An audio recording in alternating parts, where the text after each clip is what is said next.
Démarrons par la présentation du projet. Qu'est-ce que le projet? Donc ce sera en fait un fil rouge à notre formation qui va nous permettre de mettre en application de façon très concrète les notions apprises durant cette formation. Donc ce projet va se dérouler en plusieurs étapes. Nous allons créer voire plusieurs tableaux croisés dynamiques sur un projet d'entreprise. Nous allons présenter l'analyse des données sous forme graphique et nous allons automatiser l'analyse des données au moyen de macros.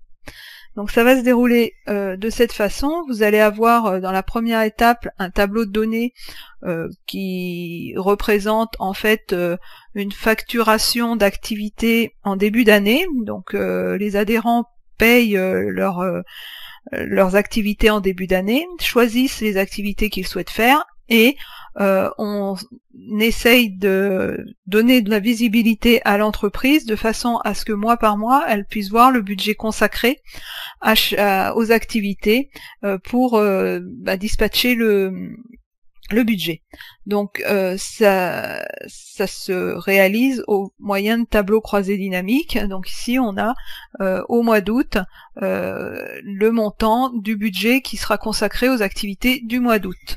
Et on aura de la même façon au mois de septembre, de nouveau, le montant qui est alloué à ces activités. Donc on s'aperçoit qu'il y a davantage d'activités au mois de septembre qu'au mois d'août. Et tout ça pour donner de la visibilité à l'entreprise concernant la répartition du budget. Dans la deuxième étape du projet, on verra comment rendre de façon plus visuelle la répartition du montant des activités par mois. Donc on s'appuiera sur les graphiques croisés dynamiques pour faire cette vision d'analyse graphique.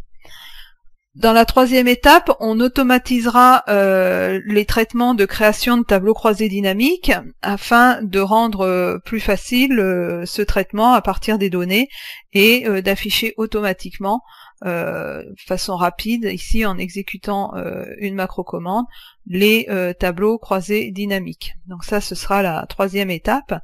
Et pour éviter d'aller rechercher dans le ruban ces macros, dans la quatrième étape, on créera un bouton qui lancera automatiquement la macro et qui permettra de créer nos tableaux croisés dynamiques. Donc toutes ces étapes vont permettre de mettre en pratique les notions apprises durant la formation et de rendre plus compréhensibles les objectifs des différentes fonctionnalités d'Excel. Donc je vous remercie pour votre attention et je vous retrouve très vite pour le premier chapitre de la formation.